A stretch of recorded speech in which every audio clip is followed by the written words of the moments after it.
देख रहे हैं जनता लाइव न्यूज़ चैनल। हम दिल्ली के जंतर मंतर पर मौजूद हैं, जहां पहलगाम में हुए आतंकी हमले को लेकर वहां पर लोगों के बीच में आप देख सकते हैं किस तरह से गुस्से का माहौल है। लोग नारे लगा रहे हैं कि पाकिस्तान मुर्दाबाद को लेकर लोग नारे लगाए जा रहे हैं, जहां पर व्यक्तियों को उनके धर्म और मजहब के नाम को जानकर उन पर हमला किया जाता है, उनकी हत्या कर दी जाती है, जिसके आक्रोश में आप देख सकते हैं कि किस तरह से नारेबाजियां की जा रही है।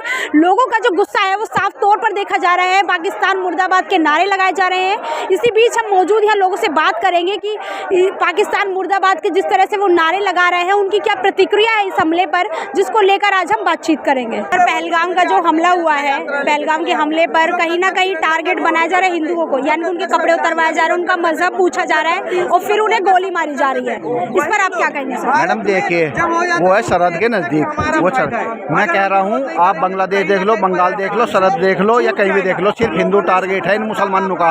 वे जो आए थे वे कोई और नहीं थे, वे भी मुसलमान ही थे। आतंकवाद नाम है उनका, लेकिन थे मुसलमान ही। अगर वे मुसलमान नहीं होते तो हिंदू को गोली नहीं मारते हुए, एक तरफा गोली चलाते हुए, लेकिन टारगेट करके हिंदू को ही मारा जा रहा है, हिंदू को खत्म करा जा रहा है। उस औरत का क्या दोष था जिसका पति इतने दिन पहले शादी हुई थी, उसका क्या दोष था? उसको बोला कि जाके मोदी को बताना। अब मोदी सरकार से अनुरोध करता हूँ, जैसे उसने जवाब दिया ना, पाकिस्तान से एक जवाब आया है आपके लिए कि हम ऐसे मारते हैं। अब मोदी जी को मैं चाहता हूँ उनको भी जवाब दे कि हम ऐसा मारना जानते हैं, ये मोदी है। और मोदी जी इसका जवाब लेना पड़ेगा, नहीं तो हम सनातनी अब अपना घर बेच के AK-47 लेके हम ना मुसलमान देखेंगे और ना ही पाकिस्तान देखेंगे। हम एक तरफा गोली चलाएंगे। हम अपनी आंखों के सामने अपने बच्चों को, अपने हिंदू भाइयों को मरना नहीं देखना चाहते, अपनी बहन बेटियों की इज्जत लूटना नहीं देखना चाहते। TRF के कमांडर है वो खुलेआम चुनौती दे रहे हैं कि अमित शाह है, उनको मोदी जी को चुनौती दे रहे हैं कि तुम्हें जो करना है कर लीजिए, हमारा आतंक इस तरह से रहेगा। क्या जो आतंकवादी है वो बिल्कुल बेखौफ हो चुके हैं? मैडम आतंकवाद बेखौफ हो चुका है। देखो जागू से लागू बुला है। मैं कहना चाहता हूँ मोदी सरकार को बहुत से जल्द से जल्द बहुत कठोर कदम लेना चाहिए, नहीं तो इस देश में आक्रोश का सैलाब बहुत जल्दी आने वाला है। सर्जिकल स्ट्राइक होनी चाहिए सर? स्ट्राइक भी होनी चाहिए। मैं कह रहा हूँ इसका जवाब पत्थर से देना चाहिए, नहीं तो आंदोलन बहुत तगड़ा हो जाएगा देश के अंदर।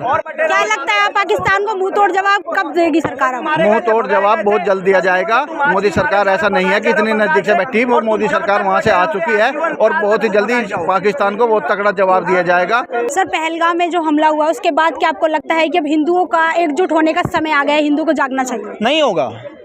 हिंदू तो आलू टमाटर सस्ता करने के चक्कर में लगा हुआ है। सर कैसे नहीं होगा? क्योंकि अब तो समय आ गया, क्योंकि टारगेट केवल हिंदुओं को किया जाता है, धर्म और मजहब के नाम पर उन्हें मार दिया जाता है। तो और बटे रहो ना हिंदू, और बटे रहो, और लैंग्वेज वॉर करते रहो। मैं मराठी, मैं तमिल, मैं कन्नाडा, और करते रहो। वहाँ तो जितने लोग मरे उसमें मराठी भी था शायद, उसमें कन्नाडा वाले कर्नाटक भी थे, उसमें तमिलनाडु वाले भी थे। कुछ हुआ? उन्होंने ये पूछा कि भैया तुम कौन से लैंग्वेज से हो, या उन्होंने ये पूछा कि भैया तुम कौन से पॉलिटिकल पार्टी को सपोर्ट करते हो, या उन्होंने ये पूछा कि भैया तुम कौन से जाति से हो? मेरे हिसाब से तो नहीं पूछा। उन्होंने सिर्फ एक चीज़ देखी, आइडेंटिटी कार्ड उठा के कि भैया तुम कौन से धर्म से हो। अगर पता चला हिंदू तो गोली मार दी, अगर ID कार्ड भी नहीं था तो पैंट उतार के चेक करी गई, हिंदू था तो उसको मार दी। यही चीज़ हमने देखी थी नागपुर में पिछले दिनों, यही चीज़ हमने 90s में कश्मीर में देखा था पंडितों को भगाते हुए, यही चीज़ हम वेस्ट बंगाल में देख रहे हैं, यही चीज़ अब पहलगाम में देखी है। इन्होंने एक ट्रेलर दिखा दिया कि भैया आगे आने वाले समय में हिंदू आप बटे रहिए और हम आपको इसी तरीके से काटते रहेंगे। सर कहीं ना कहीं आपको लगता है कि समय आ गया है अब एकजुट होने का, कि हिंदुओं का आवाज़ उठानी चाहिए, क्योंकि टारगेट हर जगह ही हिंदू को किया जा रहा है? तो मैम एकजुट होने में मैं समझता हूँ दिक्कत क्या है, जहाँ जहाँ हिंदू एकजुट हुआ है वहाँ हिंदू जीता है। चाहे छत्रपति शिवाजी महाराज के टाइम देख लो, चाहे छत्रपति संभाजी महाराज, वीर महाराणा प्रताप, जब जब भारत एकजुट हुआ है तब तक भारत के जो देशद्रोही थे उनको देश छोड़ के भागना पड़ा है। तो अगर आज भी मैं तो कहना चाहूँगा हिंदू एकजुट हो गया तो मुझे नहीं लगता किसी भी सरकार को या किसी भी जो ऑर्गेनाइजेशन है उसको जरूरत पड़ेगी हमारी सुरक्षा के लिए। हिंदू एकजुट हो गया तो हिंदुत्व की सुरक्षा आराम से कर लेगा। मैं सरकार से कहना चाहूँगा आप सीधा सीधा कह दो कि हम आपकी मदद नहीं कर सकते, हम आपकी रक्षा नहीं कर सकते, हमने सिर्फ आपको चुना था ताकि आप कोरोना में थाली बजा सको, उसके बाद हिंदू बताएगा कि अपनी सुरक्षा उसे कैसे करनी है। सरकार से आपकी क्या मांग है सर? सरकार से मेरी यही मांग है कि हमें नहीं चाहिए डेवलपमेंट 10 साल बाद भी होगा तो भी हमें चलेगा। अगर हम सुरक्षित रहेंगे तो हम खमा खा लेंगे। हमें हमारी सुरक्षा सबसे प्रथम है, हमारे देश की सुरक्षा प्रथम है, हमें हमारी बहन बेटियों की सुरक्षा प्रथम है। और उसे प्रथम सुरक्षा को बनाने के लिए अगर आपको एक चिंदी से पाकिस्तान को उड़ाना भी पड़ जाए तो कोई दिक्कत नहीं है। जिस तरीके से हमने आप पोस्टर मिट्टी में मिलाया उसी तरीके से मैं चाहूँगा, इतनी बड़ी हमारे पास आर्मी है, आपका सिर्फ एक आदेश का इंतजार है। आप जैसे हमने पोस्टर को मिट्टी बना दिया, उसी तरीके से आप पाकिस्तान को भी मिट्टी में बना सकते हो। सर, पहलगाम का मुद्दा आपको लगता है कि राजनीतिकरण का ही एक मुद्दा रहा है, ये क्या लगता है आपको? नहीं नहीं मैम, कोई राजनीतिकरण का मुद्दा नहीं है। ये आसिम मुनीर की रची हुई शादी से लोग सोच रहे होंगे कि लश्कर तैयबा ने किया, हाफिज सईद ने किया, ये सारे लोग कह रहे हैं ना हाफिज सईद ने किया, उनकी एक सो कॉल्ड एफिलिएटेड विंग है, उसने किया है, द रिटेलिएशन फ्रंट समथिंग कुछ उसका नाम है, उसने किया। तो भैया ये कुछ नहीं है, हाफिज सईद की औकात नहीं है कि वो ऐसी कर सके, वो खुद बिल में छुपा हुआ घूम रहा है। ये पाकिस्तान के आर्मी जनरल आसिम मुनीर ने किया है, ये उनकी पाकिस्तानी आर्मी ने किया है। और जब हमें पता है कि भैया आतंकवाद की जो फैक्ट्री है वो पाकिस्तान में, तो हम भारत में सर्च ऑपरेशन क्यों चला रहे हैं, मुझे समझ में नहीं आ रहा। तुम्हें सर्च ऑपरेशन चलाने की नौबत ही नहीं आनी चाहिए, सीधा इतनी बड़ी आर्मी है पाकिस्तान पे अटैक करो ना। जब तुम्हें पता है वहाँ इनके लॉन्च पैड चल रहे हैं तो लॉन्च पैड पे अटैक करो। ये भारत में कश्मीर में घूम घूम के ढूंढने से कोई मतलब नहीं है। आपको जब पता है मैन्युफैक्चरिंग यूनिट वहाँ है तो सीधा सीधा मैन्युफैक्चरिंग यूनिट को टारगेट करो। यहाँ जो बच्चे कुछ स्लीपर सेल्स है वो अपने आप मर जाएंगे। सर, पहलगाम में जो हमला हुआ है, जिसको बताया जा रहा है कि एक धर्म और मजहब का नाम पूछकर वहाँ हत्या कर दी जाती है, क्या लगता है आपको सर कि टारगेट केवल हिंदुओं को ही क्यों किया जा रहा है? टारगेट केवल हिंदुओं को नहीं किया गया है, जो भी नॉन मुस्लिम है हर एक इसका टारगेट हुआ है। बस ये हमारे समझने में फ़र्क है। उन्होंने एकदम क्लियर मैसेज दिया है, ये नहीं कहा कि कौन हिंदू है, उन्होंने कहा ये मुस्लिम नहीं है। मुस्लिम ना होने का मतलब है कि आप सिख भी हो गए, बौद्ध भी हो गए, जैन भी हो गए, आप क्रिश्चियन भी हो गए और आप एथीस्ट भी हो गए। ये उन सभी लोगों का मैसेज है। और उन्हें मैं जो ये बाकी जो हमारी नॉन मुस्लिम कम्युनिटी है, मैं खुद को नॉन मुस्लिम मानता हूँ केवल, मैं इस पूरी कम्युनिटी को एक बात मैं पूछना चाहूँगा, अगर कल आप होते तो आप अपना क्या नाम बताते उन टेररिस्ट को? आप कोई हिंदू नाम ना बताते तो आप जो भी नाम बताते वो तो मेल नहीं खाता उनकी चॉइस के हिसाब से, तब तो आप भी गोली का निशाना बनते। जो कल जो हमला हुआ है वो कोई ज़मीन को लेकर के विवाद नहीं था, वो कोई देशों का विवाद नहीं था, वो केवल एक धर्म को पर्टिकुलर ऊंचा करने के लिए बाकी धर्मों को नीचा समझते हुए इसलिए ये टेरर अटैक हुआ है। और अब जो समय है, अब जो घड़ी है, लोगों को केवल अब जागरूक होने की ज़रूरत है कि अब आप किसी धर्म या जाति में नहीं रह गए हो, आप केवल एक काफिर कम्युनिटी से बिलोंग करते हो, आप केवल एक नॉन बिलीवर हो। आपने इस समझ को दिमाग में रहते हुए अगर आप जीते हो तो ठीक है, वरना आप भी इसी तरीके की घटना का जल्दी शिकार हो जाएंगे। कोई नया नहीं हुआ हमारे देश में, जो अब कश्मीर में जो हुआ ये हज़ारों सालों से होता आया। पहले मुगल आए, ठीक है, उसके बाद में उन्होंने हम पे राज किया, हम पे मतलब हमारा शोषण किया। धीरे धीरे अभी वही हो रहा है। बंगाल में देख लीजिए, बांग्लादेश में देख लीजिए, पाकिस्तान में कब्जा किया, वहाँ के हिंदुओं को मार दिया, ज़मीन को कब्जा कर लिया, मुस्लिम राष्ट्र बना लिया, ठीक है। अफगानिस्तान में देख लीजिए, 1804 में वहाँ पे हिंदू प्रधानमंत्री था, वहाँ पे कब्जा किया, हिंदुओं को मार दिया। बांग्लादेश में देख लीजिए, बंगाल में देख लीजिए, 45 से 47% आबादी जो वहाँ पर है वो मुसलमानों की है, वहाँ पे कब्जा कर रहे हैं धीरे धीरे। बीजेपी यहाँ कोई हिंदू जो वहाँ पे नेता वो आ नहीं सकते। तो कुल मिला के बात यही है कि मिठाई और पिटाई घर से देनी पड़ेगी। जो दोगले हिंदू हैं उनको सबक सिखाना पड़ेगा, उनको सत्ता से दूर करना पड़ेगा। और एक बात हमें बड़ी गंभीरता से सोचनी पड़ेगी कि जिस धर्म के लोग संसद में बैठे होंगे उसी धर्म के सपोर्ट में कानून बनेंगे। तो हमारे जो वहाँ पे नेता बैठे हैं जो वक्फ बोर्ड का सपोर्ट करते हैं, दोगले हिंदू, उनकी वजह से ये दिक्कत हो रही है।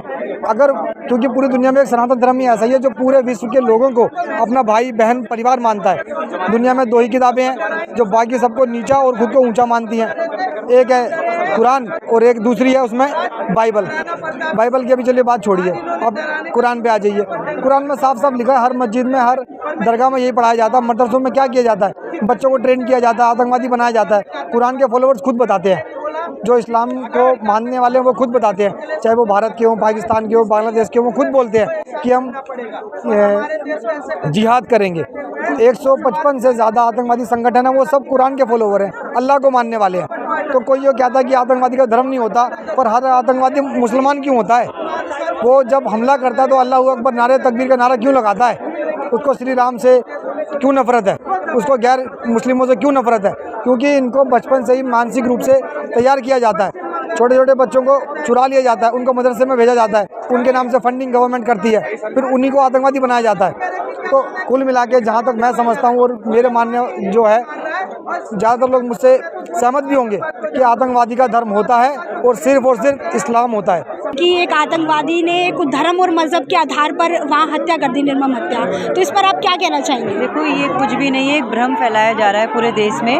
हिंदू मुस्लिम का मुद्दा उठाया जा रहा है, गरमाया जा रहा है, जबकि ऐसा कुछ नहीं है। वहाँ पे जो रह रहे हैं कश्मीरी भाई, जो हमारे मुसलमान भाई हैं, वो वही लोग हैं जिन्होंने जो हमारे सैलानी वहाँ पे थे उनकी मदद भी करी है। अभी आपने देखा होगा, मैंने खुद ट्विटर और टीवी के माध्यम से देखा है कि एक कश्मीरी भाई जो कि अपने एक सैलानी को मतलब घुमा रहा था, और जब आतंकवादी उस पर हमला करे थे तो उस व्यक्ति ने उसको कंधे पे उठा के मतलब बचाने की बहुत कोशिश करी है, और आतंकवादी से हाथापाई भी करी, बंदूक तक छीनी है। तो वो भी एक मुसलमान था, वो भी एक मुसलमान था। तो ये गलत बात है कि हम हिंदू मुसलमान का मुद्दा उठा रहे हैं इस बात को, जबकि ऐसा नहीं है। ये हिंदुस्तान है और हिंदुस्तान में हम सब मिलजुल के रहते हैं, तो ये चीज़ गलत है। और हमें बहुत अपना दुख व्यक्त करना चाहिए उन लोगों के प्रति जिनकी वहाँ पे एक निर्मम तरीके से हत्या हुई है। तो हमारे इस समय देश को मतलब सोचना चाहिए कि आखिर ऐसा क्यों हो रहा है, आखिर इतने पहले पुलवामा हुआ, अब यहाँ पर हुआ, तो ऐसे हमले आखिर क्यों हो रहे हैं देश में।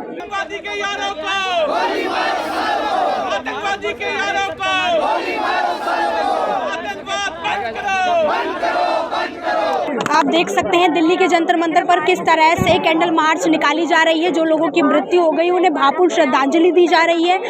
वो पहल कर रहे हैं कि उन लोगों की मृत्यु का हमें पाकिस्तान में घुसकर हमें किस तरह से उनका जवाब दिया जाना चाहिए, जिसको लेकर आज दिल्ली के जंतर मंतर पर लोग मौजूद हुए हैं, जिनके लिए आज वे भावपूर्ण श्रद्धांजलि दे रहे हैं। आप देख सकते हैं कि किस तरह से लोग एकत्रित होकर उनके लिए भावपूर्ण श्रद्धांजलि दे रहे हैं, ताकि जिन लोगों के साथ ये गलत काम हुआ है आगे ना हो और पाकिस्तानियों को किस तरह से वे जवाब दे सकें, जिसके लिए आज ये सभी लोग एकत्रित हुए हैं दिल्ली के जंतर मंतर पर। टूरिस्ट को ही टारगेट क्यों बनाया गया? देखिए, सबसे पहले आतंकवादियों का कोई धर्म नहीं होता है, जैसे कुछ लोग बोल रहे हैं हिंदू मुसलमान। लेकिन आप कह रही हैं आतंकवादियों का धर्म नहीं होता, लेकिन वहाँ पर आपने भी खबर देखी होगी कि उससे एक शुभम नाम का व्यक्ति था जो अपने वहाँ घूमने गया, उससे वहाँ पूछा गया धर्म। एक मिनट, आप बिल्कुल सही कह रही हैं। वहाँ हमारे बहुत सारे टूरिस्ट गए, वो हर कास्ट के लोग थे, हर धर्म के लोग थे। ऐसा ये जो बातें कहा जा रहा है ये नहीं सही है। इंसान वो भी थे, धर्म के हों चाहे किसी जाति से, जो काम हुआ वो गलत हुआ है, इसका हम लोग विरोध करते हैं और अपने प्रधानमंत्री जी से अपील करते हैं, जो गुनहगार है, जो ये आतंकवादी, जो हमारे जनता, हमारे बहन, हमारे भाइयों को, निर्दोष लोगों को जिस तरह गोली चलाया गया, और वो बहसीपन आदमी, वो आतंकवादी, उसको फांसी की सज़ा दिया जाए। उसके लिए उसका मतलब कोई भी सज़ा ऐसा हो जो कि लोग देखें कि इस तरह घनन अपराध नहीं करना चाहिए। इसलिए मैं यही अपील करूंगी प्रधानमंत्री जी से कि न्याय करें। अब कोई इस तरह नहीं, पुलवामा जैसा नहीं। कहते थे ना कि मैं एक बार बनता हूँ प्रधान 10 सिर लाऊंगा। अब हमारे देश की जनता उनसे मांग कर रही है, अब कुछ करिए। क्या लगता है सरकार कब तक इसके खिलाफ कोई कार्रवाई करेगी? अभी तो कुछ हमें उम्मीद नहीं। सरकार से आप किस तरह की मांग करती हैं? सरकार से मैं जितने भी इस तरह के जम्मू कश्मीर में कैंप है, जो आतंकवादी ठिकाने, उसको सीधे ख़त्म, क्योंकि इंसान नहीं है, वो हफ्सी लोग हैं, वो गंदे लोग हैं, वो आतंकवादी हैं, उनका कोई धर्म नहीं है। पहलगाम में जो हमला हुआ उसको लेकर आप कैंडल मार्च करें, आपकी क्या प्रतिक्रिया है सर इस हमले पर? गलत हुआ है, ये जो टूरिस्ट घूमने आए हैं ये गलत हुआ है। मोदी जी तो भी कुछ करना चाहिए। सर आपको क्या लगता है कि आतंकवाद का कोई धर्म या जाति या मजहब होता है, यानी कि उनसे उनका धर्म पूछा गया फिर उसके बाद उन पर गोलियां बरसा दी गई? नहीं, आतंकवादी तो आतंकवादी होते हैं, वो कोई भी गोली या तो इसमें गोली चला देते हैं, ये गलत है ना। मोदी जी को थोड़ी कार्रवाई मजबूत करनी चाहिए। अब वहाँ पे घूमने लोग जाएंगे तो कश्मीर जाओ, शिमला जाओ, घूमने तो जाएंगे, तो ज़मीन तो खरीदी नहीं है, ऐसे गलत है जो चला दी है। तो देखा आपने किस तरह से लोगों ने अपनी प्रतिक्रियाएं दी। उन जो मृतक लोग हैं उनके प्रति भावपूर्ण श्रद्धांजलि जताते हुए उन्होंने यह कैंडल मार्च निकाली। उनका साफ तौर पर कहना है कि जल्द से जल्द वहाँ पर आतंकवादियों को जवाब दिया जाएगा, और दूसरी ओर उनका कहना है कि कहीं ना कहीं घर का बेदी लंका ढाए, यानी कि कहीं ना कहीं वहाँ मौजूद जो लोग हैं उन्होंने ही पनाह दी है और उन्होंने ही ये साजिश रचाई है। फिलहाल के लिए ग्राउंड जीरो से प्रिया तोमर की रिपोर्ट, जनता लाइव।